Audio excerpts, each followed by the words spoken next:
Welcome back to cisolife. I'm Brian Hoagley, brought to you by SideChannel. You can follow us anywhere on social media following the hashtag cisolife, or you can follow me down on Twitter and hit brianhoagley.com, shortcut link to my LinkedIn. As always, you can always drop a subscribe on YouTube, where we are a lot of times. Anyway, hope everyone's doing well. I wanted to go over a topic that's kind of near and dear to my heart. Obviously, something that we do quite a bit of with SideChannel and what we've been focusing on, and a lot of what this content centers around from cisolife is the CISO role. Well, there's a subset of the CISO role known as the vCISO, or virtual CISO, or fractional CISO, or CISO as a service. It goes by many names, but the concept is this. You can't afford a full-time resource in that role, and I'll post what the averages are of those costs for a full-time resource. So instead, you look at a fractional or a virtual CISO in order to fulfill that security need that you still have within an organization. Just because you're smaller and you can't afford it doesn't mean that the risk of cybersecurity goes away. On those, pricing and like the costs, we are seeing there's some great information out from Hitch Partners. They've got phenomenal research. Kudos to Michael Piacente and that team over there. Seeing averages on East Coast, 300, 350, 400,000 plus for a full-time resource. West Coast pricing, seeing something closer to $600,000, $700,000, $800,000 for those full-time resources. So if you're a mid-market company, what are you supposed to do, knowing that you probably can't afford that full-time resource at those costs? Well, you have to explore other options, and the fractional model seems to work quite well. I can speak on behalf of SideChannel. We have over 50 clients who are leveraging this exact service to meet their needs. So what is it a vCISO is going to do? What is the role? Well, first, I think there's some foundational elements that need to take place along with anything else. Is there an experience in place from that person? Have they actually been a CISO before? Do they actually understand what the role? Or, like I see sometimes, were you a director, leader, potentially a CIO? You don't have the depth of background. You've never actually sat in the seat. You've done something similar, but you've never actually been there. Or, even worse, I've seen some folks who just launch a firm and just hang a shingle, and I applaud them for their work, but they've never actually been the CISO at an organization to understand what needs to go into it. So I think experience matters quite a bit in the role, and I think that's a foundational element. On top of experience, you're going to have policy and programmatics, and this is building blocks of any security program. And that's squeaky today. That's what we're looking for in a security program anyway. So the vCISO, the person who is making this happen for your organization, is the resource, right? So do they need to be full-time to enable this type of a program into your organization? Do they need to be building the culture in the company? Do they need to be actually part of that C-suite? Or do you just need the experience out of that role, out of that resource, to be able to start building policies and programs? Think about it. Think about your organization. Is this a full-time role? It's a solid question to be asking yourself, really, anything you're trying to hire. So let's dig in a little bit to what is policy and program. So I believe a lot, obviously, in standards. Big fan of NIST. Shout out to NIST, Ron Ross, and the team over there. Big fan of the NIST Cybersecurity Framework. Policies and programs really need to be built on some type of standard, right? So is there some type of framework? Something that's guiding you. You're not just saying, oh, let's just build this policy over here, and that's good. Why do you need that policy?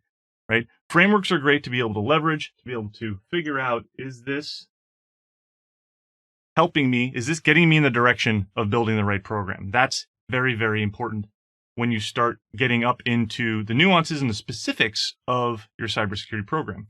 So let's just take NIST, for example, as your baseline, right? So you're going to take NIST, and it could be the 800 series. It could be CSF.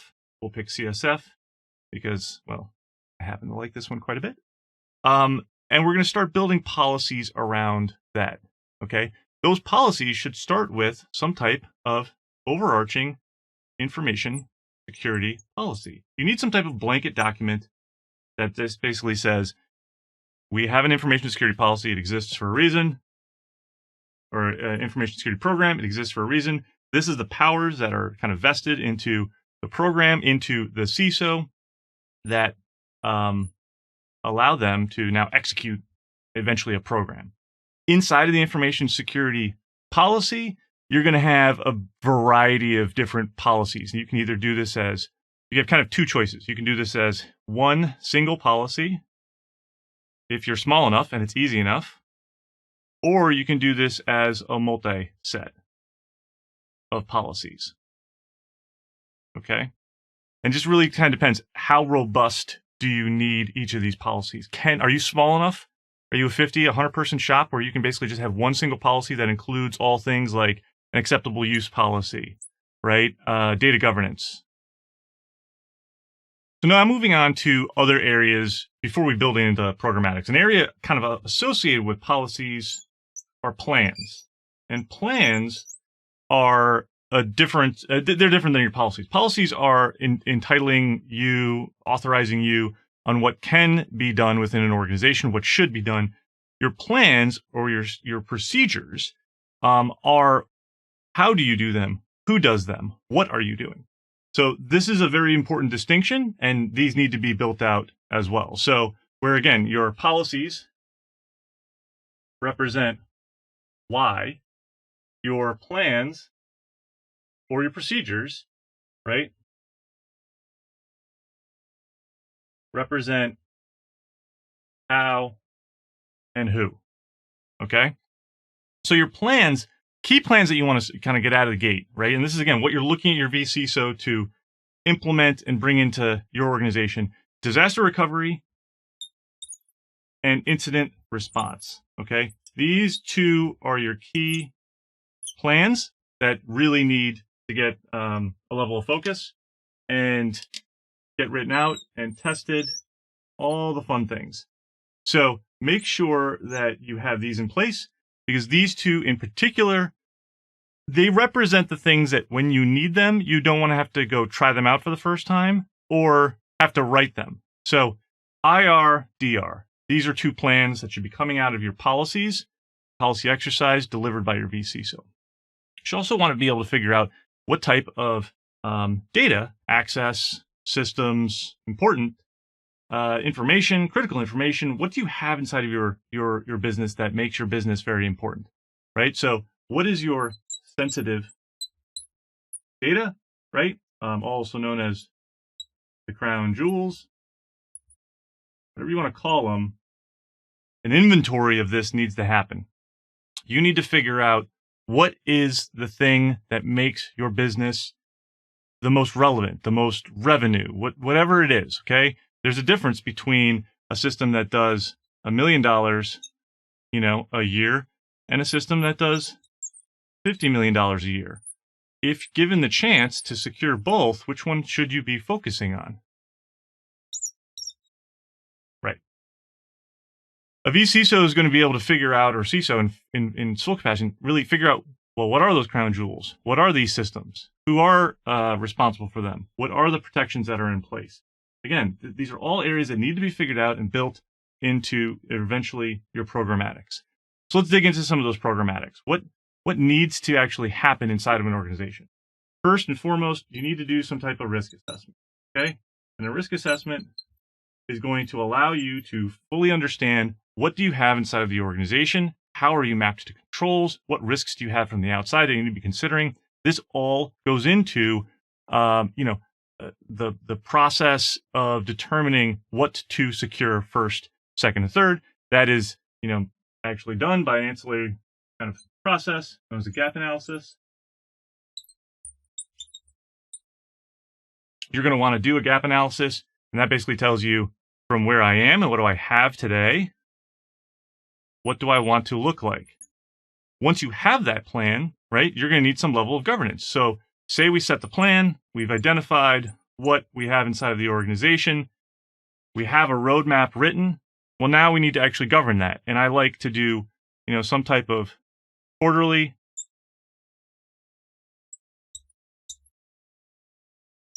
governance, right, of what's happening inside the organization. Are our policies still effective? Are our plans being executed and tested? Are the programs that we're putting into place, I'll speak about in a minute, are those actually performing at the level that we want? Is our risk assessment, do we need to do another one, right? Maybe we do a risk assessment in Q1, maybe we do another one in Q3, okay? This is not hard to do, right? There's technologies out there that allow you to go do this. Check out realciso.io. But you need to be able to govern what's going on. You're looking at things like, account admin privileges, right? System access, vulnerabilities. You're looking at a variety of things. Maybe you've got pen test results that came back, and you need to now factor those in. There's a lot of things to govern inside of an organization. Center that on, your standards, okay? Governance, checking, are the controls that we have in place still accurately operating at the level which we expected, okay? So you've got governance in place now. You start seeing this starts adding up. Is your CTO the one who's going to be able to keep up with all of this? Who's talking to your board? Who's talking to leadership? Who's talking to your customers? Who can articulate this entire narrative to your customer base, to regulators, to your board? Really where the vCISO comes in for organizations that don't have the finances to support a full-time resource. Now let's get into some other major programmatics. And I'm going to go quickly through here, but things like MSSP services, okay? We need to have some type of 24/7 monitoring. Somebody's got to be watching what's going on the wire, okay? We're going to need some type of incident response. What happens when things go boom in the night, right? Now we've got a bad day. What do we do about it? How do we actually respond? Built on the plan, using the plan, focusing on the authorities given to you by the policy.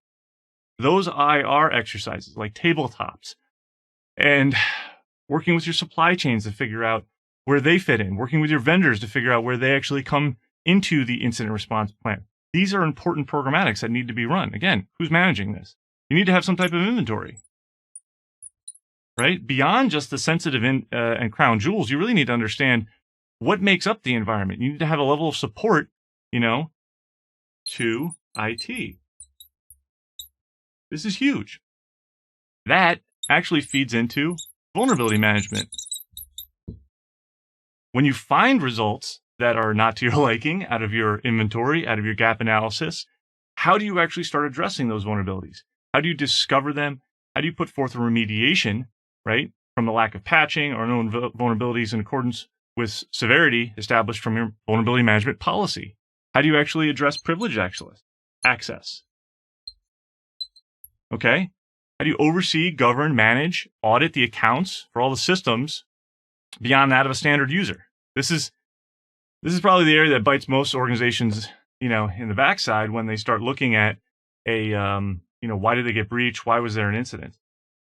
So you start seeing there's a lot of programs that should really start going into place, in an organization. I think the last two I'll highlight is third-party risk management. How does your supply chain look? How is, are you getting assessed? You've got outgoing, you've got incoming, okay? Incoming being your customers are asking you about your security posture. Outgoing, are you asking your vendors about their security posture? Are you making decisions on that? And then you've got cyber training, or at least training. How are you actually building in cyber as a way to teach folks? Hint, use HR. They're already talking to them about training. Get this into that plan. Last but not least, enterprise application security. So AppSec, right? A lot of organizations out there that fit the mold of needing a vCISO are building applications. Their company is their product. How are we determining what the application security is? What is this? What does the secure development lifecycle look like? What's the CI/CD pipeline look like? How are you feeding vulnerabilities into the backlog, right? So again, here are this isn't even it, but this is a good chunk of what you're expecting out of a security program, and really having an established person who understands how this works, what needs to get done. Comes back to experience. Experience matters quite a bit when it comes to building these out. So When you're looking for a provider, for a vCISO provider or an individual, these are the areas you should be asking about. These are the areas that you want them to focus in on. Again, this is not the end-all be-all for a cyber program, but I'll tell you, these are some very core foundational elements. These are some very good elements to have in place. And like, let's just say you had nothing at all. These would be great areas to go start with. So again, we want to build something on experience. On top of that, with somebody with experience. So again, we want to have someone in the role of vCISO that has the experience of having been a CISO, right? Very important to be able to draw from those experiences, that expertise. You're going to want to build your policies and a set of programs to implement a set of plans that then can shape these types of programmatics. And those programmatics ranging from risk assessments to figuring out what the right MSSP is, to being able to actually move through a tabletop of your incident response should something bad happen, implementing inventory support to IT, vulnerability management, privilege access, third-party risk management, cyber training, apps, just keeps going. Anyway, I'm Brian Hoagley with SideChannel. I hope you enjoyed this overview of what is a vCISO, at least in my mind. Again, you can check us out anywhere on cisolife. Feel free to reach out to SideChannel at sidechannel.com. If you're looking for this type of a service, happy to put you in touch with any one of our folks. Very capable and very happy about who we have on the team. And we're growing. So I'll check you next time. Be safe. Be good. Thanks.